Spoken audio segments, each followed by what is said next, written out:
In the quaint town of Millbrook Hollow, nestled in the heart of New England, life moved at a leisurely pace. The town prided itself on its close-knit community, picturesque landscapes, and the kind of charm that seemed to exist only in postcards. At the center of this idyllic setting stood Millbrook High School, where 32-year-old English teacher Olivia Prescott had been shaping young minds for the past 7 years. Olivia was beloved by her students and respected by her colleagues. With her warm smile, infectious laugh, and genuine passion for literature, she had a way of making even the most reluctant readers fall in love with the written word. Her classes were always full, and her after-school book club was the most popular extracurricular activity at Millbrook High. But beneath Olivia's cheerful exterior lay a growing sense of discontent. Her marriage to James Prescott, a 35-year-old accountant, had become stagnant. What had once been a passionate romance had devolved into a tepid coexistence. They went through the motions of a happy couple, but the spark that had initially drawn them together had long since faded. It was against this backdrop that Nathan Blackwood entered Olivia's life. At 18, Nathan was a senior at Millbrook High and a star player on the school's baseball team. Tall, with piercing blue eyes and an easy charm, Nathan was the kind of student who commanded attention without even trying. He was also one of the few students who seemed genuinely interested in literature, often staying after class to discuss the finer points of Shakespeare or Hemingway with Olivia. At first, Olivia saw Nathan as nothing more than an eager student. She appreciated his enthusiasm and enjoyed their intellectual discussions. But as the weeks passed, she found herself looking forward to their conversations more and more. There was something about Nathan's youthful energy and passion that rekindled a fire in Olivia she thought had long been extinguished. For Nathan, the attraction was immediate and intense. He had always been drawn to older women, finding his peers immature and uninteresting. In Olivia, he saw not just a beautiful woman, but a kindred spirit. Her intelligence and sophistication were intoxicating to him, and he found himself inventing reasons to spend time with her outside of class. As spring turned to summer, the lines between teacher and student began to blur. What started as innocent flirtation, a lingering glance here, a brush of hands there, slowly evolved into something more dangerous. Olivia knew she was treading on thin ice, but the thrill of feeling desired again was too powerful to resist. One warm evening in late May, after the school's annual talent show, Olivia found herself alone with Nathan in her classroom. The air was thick with tension as Nathan approached her, his eyes dark with desire. "Mrs. Prescott," he said, his voice low and husky, "I can't stop thinking about you." Before Olivia could respond, Nathan leaned in and kissed her passionately. For a moment, Olivia lost herself in the kiss, all thoughts of propriety and consequences vanishing. But reality came crashing back as she heard footsteps in the hallway. She pushed Nathan away, her heart racing. "This can't happen," she whispered, her voice trembling. "We can't do this." But even as she said the words, Olivia knew it was too late. The line had been crossed, and there was no going back. As she watched Nathan leave the classroom, a mix of excitement and dread settled in her stomach. Little did she know, this moment would set in motion a chain of events that would shake Millbrook Hollow to its core and change lives forever. As summer vacation began, Olivia found herself caught in a whirlwind of conflicting emotions. She knew her feelings for Nathan were inappropriate and potentially career-ending, yet she couldn't deny the passion that had awakened within her. She told herself repeatedly that the kiss was a mistake, a momentary lapse in judgment that wouldn't be repeated. Nathan, however, had other ideas. Emboldened by their shared moment, he began to pursue Olivia with a determination that both thrilled and terrified her. He would show up at places he knew she frequented, the local coffee shop, the town library, even the jogging trail where she took her morning runs. Each encounter left Olivia more flustered than the last. One afternoon, while Olivia was grading papers at the coffee shop, Nathan slid into the seat across from her. "We need to talk about what happened," he said, his voice low and urgent. Olivia glanced around nervously, acutely aware of the other patrons. "Nathan, there's nothing to discuss. It was a mistake, and it can't happen again," she whispered back. But Nathan wasn't deterred. He leaned in closer, his eyes intense. "You can't tell me you didn't feel something," he insisted. "I know you did. I see the way you look at me." Olivia felt her resolve weakening under his gaze. Against her better judgment, she agreed to meet him later that night at the old boathouse by the lake, away from prying eyes. As Olivia drove to the meeting spot, her mind raced with doubts and fears. She knew she should turn around, go home to James, and forget about Nathan. But the thought of returning to her mundane life, to a marriage that had lost its spark, felt suffocating. When she arrived at the boathouse, Nathan was already there, his silhouette backlit by the setting sun. What happened next was a blur of passion and desire. All of Olivia's reservations melted away as Nathan took her in his arms. For those stolen moments, nothing else mattered. Not the age difference, not her marriage, not the potential consequences of their actions. It was just the two of them, lost in each other. As summer progressed, Olivia and Nathan's affair intensified. They met in secret whenever they could, their trysts becoming more frequent and daring. Olivia felt alive in a way she hadn't in years, intoxicated by the thrill of their forbidden relationship. Nathan, for his part, was falling deeply in love, convinced that what he and Olivia shared was more than just a fling. But, as with all secrets in small towns, whispers began to circulate. Olivia's colleagues noticed a change in her demeanor. She seemed distracted, constantly checking her phone and leaving school grounds during lunch breaks. James, too, sensed something was off with his wife. She was distant and evasive, often coming home late with vague explanations about extra work at school. The situation came to a head in late July at the annual town festival. Olivia and Nathan had grown careless, their stolen glances and subtle touches becoming more noticeable. As the fireworks lit up the night sky, James caught sight of his wife and Nathan in what appeared to be an intimate moment behind the refreshment stand. Fury and betrayal coursed through James as he stormed towards them. "What the hell is going on here?" he demanded, his voice cutting through the noise of the crowd. Olivia jumped back, her face pale with shock. Nathan, however, stood his ground, instinctively moving to stand between Olivia and her enraged husband. "James, I can explain," Olivia began, her voice trembling. But James was beyond listening. In a fit of rage, he lunged at Nathan, his fist connecting with the younger man's jaw. The crowd around them gasped and moved back, creating a circle around the unfolding drama. Nathan, his lip bleeding, retaliated, and soon the two men were locked in a violent struggle. Olivia screamed for them to stop, but her pleas were drowned out by the shouts of the gathering crowd. As the fight escalated, Nathan managed to push James away forcefully. James stumbled backward, losing his balance at the edge of the nearby dock. With a sickening crack, his head struck the corner of a wooden post before he plunged into the dark waters of the lake. Time seemed to stand still as Olivia watched in horror. The splash of James hitting the water was followed by an eerie silence. He didn't resurface. In that moment, as panic set in and people rushed to the water's edge, Olivia realized that her life as she knew it was over. The consequences of her actions were about to unfold in ways she could never have imagined. The next few hours passed in a blur of sirens, flashing lights, and frantic activity. Emergency services were called to the scene, and divers searched the murky waters of the lake.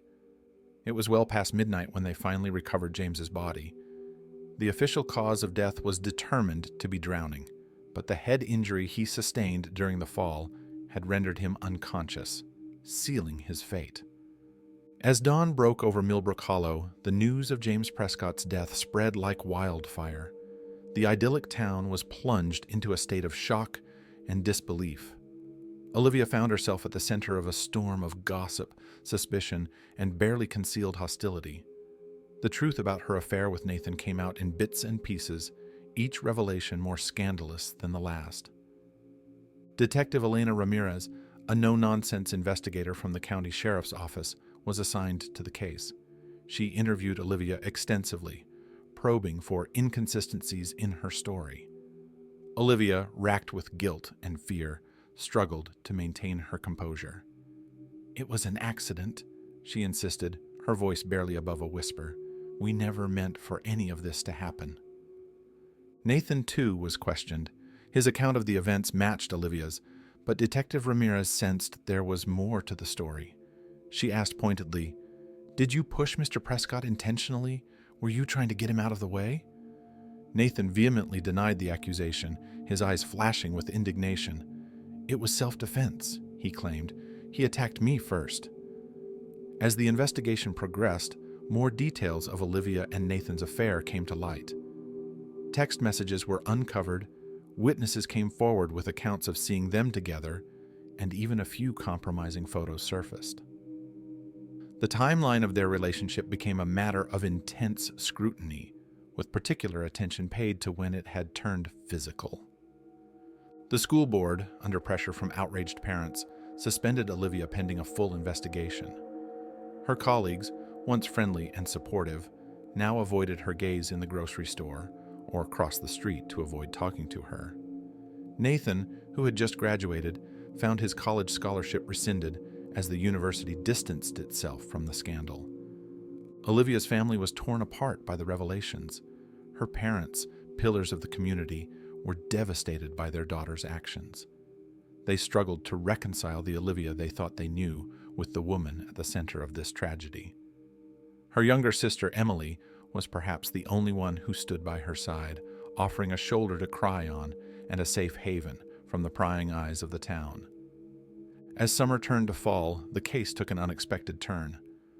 A witness came forward with a video taken on their phone during the town festival. The footage, though grainy, clearly showed James as the aggressor in the fight. More importantly, it captured the moment of his fall, confirming that Nathan had indeed pushed him in self-defense rather than with murderous intent. This new evidence shifted the focus of the investigation. While it cleared Nathan of the most serious charges, it did little to absolve Olivia in the court of public opinion. The town was divided, with some arguing that James's death was a tragic accident born out of his own jealousy and violence, while others maintained that Olivia and Nathan were ultimately responsible due to their affair. As the legal proceedings dragged on, Olivia found herself grappling with the consequences of her actions. She'd lost her job, her reputation was in tatters, and her future seemed bleak. Nathan, struggling with his own guilt and the weight of public scrutiny, began to distance himself from her. The passion that had once consumed them was replaced by a heavy silence, laden with regret and unspoken recriminations. One crisp October evening, as Olivia sat alone in the home she had once shared with James, she received an unexpected visitor. It was James's mother, Margaret, a stern woman who had always intimidated Olivia. Margaret's face was etched with grief and anger as she confronted her former daughter-in-law. "How could you do this to my son?" she demanded, her voice trembling with emotion. "Was your marriage so terrible that you had to destroy everything?" Olivia, tears streaming down her face, could only shake her head. "I'm so sorry," she whispered. "I never meant for any of this to happen. I loved James, I truly did." Margaret's expression softened slightly, not with forgiveness, but with a deep, weary sadness. "Love," she said quietly, "should never lead to this much destruction." As Margaret turned to leave, she paused at the door. "James wasn't perfect," she said, her back to Olivia, "but he deserved better than this. We all did." With those final words, she walked out, leaving Olivia alone with the weight of her choices and their far-reaching consequences. The legal proceedings came to a close in early December. Nathan, cleared of any intentional wrongdoing in James's death, was charged with misdemeanor assault and sentenced to community service. Olivia, while not facing criminal charges, was stripped of her teaching license and barred from working with minors in any capacity. The town of Millbrook Hollow, once a close-knit community, remained deeply divided. The scandal had exposed fault lines that many hadn't realized existed, pitting neighbor against neighbor and friend against friend. The upcoming holiday season, usually a time of joy and togetherness, was overshadowed by the lingering tension and unresolved emotions. Olivia, unable to bear the constant whispers and accusing glances, made the difficult decision to leave Millbrook Hollow. She sold the house she had shared with James, the memories within its walls now too painful to confront daily. Nathan, struggling to come to terms with his role in the tragedy, withdrew from those around him. The boy, who had once been full of charm and confidence, became a shell of his former self. He deferred his college plans indefinitely, taking a job at a local garage and avoiding social interactions as much as possible. The weight of guilt and the loss of his youthful dreams aged him beyond his years. On a cold January morning, as Olivia prepared to drive out of Millbrook Hollow for the last time, she made one final stop. She visited James's grave, a simple headstone in the town cemetery. As she stood there, snow falling gently around her, the full impact of her actions hit her anew. She had not only lost her husband, but had also destroyed countless lives in the process. Her own, Nathan's, their families, and the town's. "I'm so sorry, James," she whispered, her words carried away by the winter wind. "I hope someday you can forgive me." As she turned to leave, she saw a figure approaching through the swirling snow. It was Nathan, his face gaunt and his eyes hollow.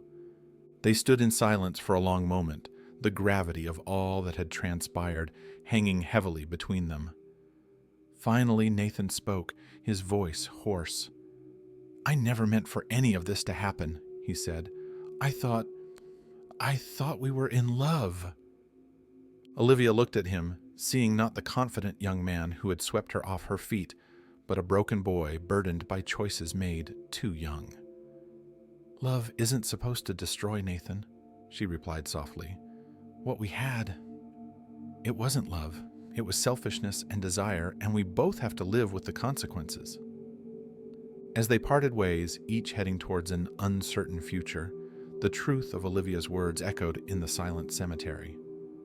Their affair, born out of a mixture of boredom, desire, and a misguided search for excitement, had exacted a terrible price. Lives had been irrevocably changed, dreams shattered, and innocence lost. Millbrook Hollow would eventually move on, the scandal becoming a cautionary tale whispered about at dinner parties and rehashed by new generations of high school students. But for those directly involved, the events of that fateful summer would forever serve as a stark reminder of how quickly passion can turn to tragedy, and how the choices we make in moments of weakness can have far-reaching and devastating consequences. As Olivia's car disappeared down the snow-covered road, leaving Millbrook Hollow behind, she carried with her the weight of her actions and the knowledge that some mistakes can never truly be undone. The innocent flirtation that had turned deadly would forever be a part of her, a constant reminder of the life she had lost and the pain she had caused.